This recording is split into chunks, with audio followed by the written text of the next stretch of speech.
Avant qu'on part la machine, y a-t-il des questions par rapport au trade d'hier? Y a-t-il quelque chose qu'on veut qu'on passe au travers? Tu l'as prêté comment?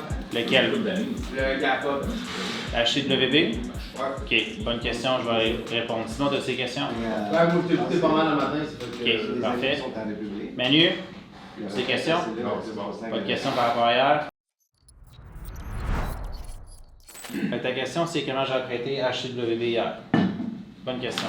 Il est ouvert à 45% sa fesse, right?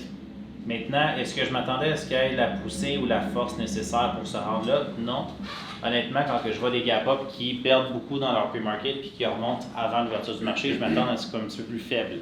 Right? Fait que ça, je ne m'attends pas à ce qu'il pousse. HW, il a poussé. Ça va arriver. Moi, je l'ai quand même considéré comme un gap-up short. Il était borderline à certains niveaux, mais 6 fois, 7 fois, 8 fois sur 10, ça fonctionne super bien. Fait que je l'ai apprêté. J'ai été put, qui est stratégie Julien style. J'ai splitté ma position en 3 dans sa montée. Puis par la suite, quand il a brisé, puis qu'il a démontré beaucoup de force, je me suis sorti dans son extension. Maintenant, la différence en ce moment, c'est qu'il y a beaucoup d'opportunités qui ne fonctionneront peut-être pas sur le front side, mais il y a des gros avantages à savoir comment prendre ce qu'on appelle le backside. C'est quoi la différence entre les deux? C'est quoi le front side, c'est quoi le backside? Ben, quand ça monte, puis l'autre, quand ça va. OK, comment tu fais pour l'analyser? Tu parles de trouver le backside. Ouais. Qu'est-ce qui est un bon signe du backside? Un ralentissement. Ouais. And days overbid. Ouais. Puis tu te positionnes comment? Quand ça descend, pas quand ça va monter. Tu te positionnes où quand ça descend? La rouge. Le plus proche du top. Le plus proche du stop. Right? Fait que si je regarde, mettons que je mets HCWB sur un gros écran, puis qu'on analyse son front side, super clair comme front side. On s'entend qu'il est ici. Right? On a notre belle extension. La façon que moi j'aime analyser mon trade, ça va sonner peut-être un petit peu bizarre, là, mais je le vois comme un tipi. Okay? Fait que j'ai mon front side, j'ai mon backside. Si ma ligne est claire, puis j'ai un avantage à me positionner dans son backside, je peux prendre avantage, mais c'est risqué. Mais la beauté de ce risque-là, c'est que tu peux risquer très très peu pour ce que tu peux faire. Okay? Fait que ça fait quelques plays que si on a tendance à prendre une perte sur le front side, il y a du monde qui disent ma perte est faite, je ferme les écrans, je passe à autre chose. Moi, je cherche quand même une installation de faiblesse pas de style revenge trading. Je réattaque pas. J'attends voir une confirmation de la faiblesse, je veux voir où elle va se présenter, puis par la suite, je vais prendre avantage du backside. Fait que si on regarde, mettons là, un Tipeee, ça ressemble à quoi? J'ai son frontside qui monte ici, j'ai son backside qui s'installe ici. Ce que je veux voir, c'est si j'ai un shift clair dans son trade. Right? On s'entend qu'à partir d'ici, le shift s'est fait. Vous le voyez là? Vous comprenez ce que je veux dire? Oui. Le Tipeee est bâti là. OK? Fait que dans le front side, le GUS fonctionne super bien, 7, 8 fois sur 10, des fois un petit peu moins bien, des fois mieux que ça. OK? Quand ça ne fonctionne pas, parce qu'on s'entend que en regardant HCWBR, il y a possibilité de casser ici, il y a possibilité de casser ici, il y a possibilité de casser ici. Right? Par la suite, il y a même possibilité, c'est loin, mais il y a possibilité de casser ici. On s'entend? Il ne l'a pas fait. Donc, ce que je fais, je laisse aller. Je prends la perte, that's it, on passe à autre chose. Je prends la perte, that's it, on passe à autre chose. Maintenant, une fois que son top il s'installe, qu'est-ce qui est un bon indicateur que son top il s'installe? Moi, ce que j'aime voir, ce que j'ai expliqué un petit peu plus tôt ce matin, c'est exactement cette chandelle-là ici. Qu'est-ce qu'elle m'indique, cette chandelle-là? Moi, je l'appelle un blow-off top. Okay? La façon que je le vois, c'est la fusée à ses breeze. Donc, on a une extension, put, tranquillement, brise son high pas trop gros, pow, elle explose vers le haut. Réjection qui se crée tout de suite par la suite. Donc, il y a automatiquement des gens qui sont coincés. Puis par la suite, qu'est-ce qui s'est passé dans son Tipeee? Mais il est retourné tester son indice, puis il n'a jamais réussi à le briser. Fait que je rentre pas tout de suite. Je suis patient dans mon entrée. Il consolide, il se fait racheter un petit peu ici, il est remonté, il n'est jamais remonté plus haut que son indice. Fait que ce que j'ai fait, je suis rentré à 1,4 ici, puis mon plan était de couper à 1,12. La seule chose qu'il faut faire avec un trade comme ça, c'est qu'il faut se protéger rapidement. Right? J'étire pas ma perte. Mais tu peux mettre du 16, par exemple. Je peux mettre du 16. Vu ton risque est minime. Je peux mettre du 16, mais ça dépend. Est-ce que je suis en mode offense ou en mode défense? Si je viens de prendre une perte, il y a des gens qui revenge trade, ils vont oversize, puis là ça devient dangereux. Fait que c'est quand même de garder son sizing contrôlé pour faire en sorte que je peux refaire ma perte sur son backside en attendant que mon risque soit limité. Du moment que j'ai confirmation, et où ma confirmation que le trade commence à tourner dans mon sens? La chandelle de révolution. Et voilà. Right? Donc cette chandelle-là ici commence à m'indiquer beaucoup de choses. Ça, c'est la chandelle de 10h27, c'est ça? 10h27.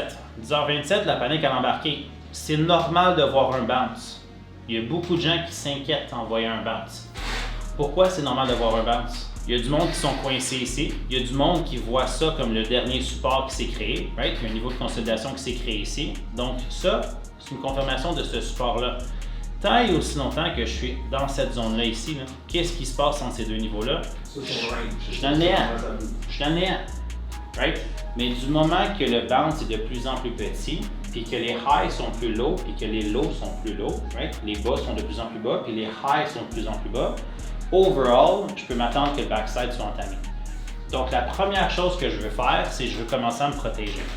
Donc, du moment que j'ai une drop ici, j'ai le doigt sur mon risque, puis je commence à venir apprêter. Je me dis, OK, Sean, s'il a brisé son petit niveau de consolidation ici, il est venu toucher son support, il a rebouncé. La première chose que je veux voir, c'est jusqu'à où est-ce qu'il va bouncer. S'il bounce puis il repart en furie, comme il a fait ici, je ne veux pas prendre une perte de 15, 20, 25%. Fait que je commence à descendre mon risque. Du moment qu'il confirme ça ici, puis qu'il revient ici, regardez comment que, si je mets des petites boîtes là, j'ai un high à 1,10. Ensuite, j'ai un high sur son bounce à 1,3. J'ai un plus petit high sur son bounce à 1 pièce. J'ai un plus petit high, j'ai un plus petit high. Éventuellement, la tendance à suivre vers le bas. Right? Donc, à chaque fois que je vois un trade qui se présente comme ça, c'est normal qu'il bounce sur son support. La seule chose que je ne veux pas voir, c'est qu'il vienne briser son ancien high.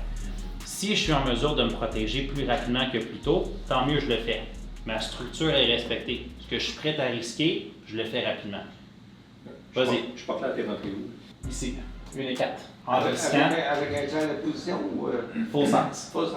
Full size à 1,4 parce que cette structure-là m'indique beaucoup de faiblesse. J'ai mon blow-off top, il a été essayé de rebriser, il s'est fait rejeter, il a consolidé de côté, je risque mon 1,12, je rentre à 1,4. Du moment qu'il tombe à son 93 sous, mon risque commence à descendre. Ça ici, je le survis. Je le survis. Du moment que j'arrive à un ratio de trade qui fait du sens. Si je suis prêt à en risquer 15, il faut que je sois prêt à en faire 15. Ça ne veut pas dire que je dois me payer automatiquement à 15, parce qu'un play comme ça qui est très très haut, je peux l'étirer. Du moment que j'arrive à 15, c'est automatique, mon stop-out est à break-even. Il n'y a aucune chance que ce play-là devienne perdant. Fait que je me protège. Après ça, je passe de mode potentiellement défensif à mode offensif.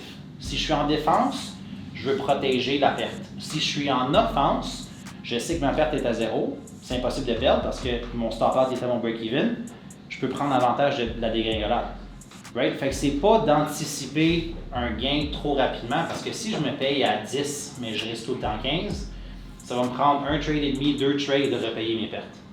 Mais si je suis en mesure d'avoir une structure de trade qui fait que je risque 15, je peux en faire 15, rendu à ce niveau-là, Tombe offensif. je tombe en mode offensif parce que là, je peux plus perdre. C'est impossible.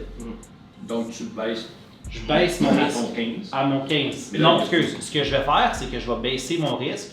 Ça, je vais l'ôter là. Fait que mettons que je pars. Mon risque est idéalement à 1,12 en partant. Je suis rentré à 1,4. OK? Du moment que j'arrive à cette zone-là, mon risque commence à baisser.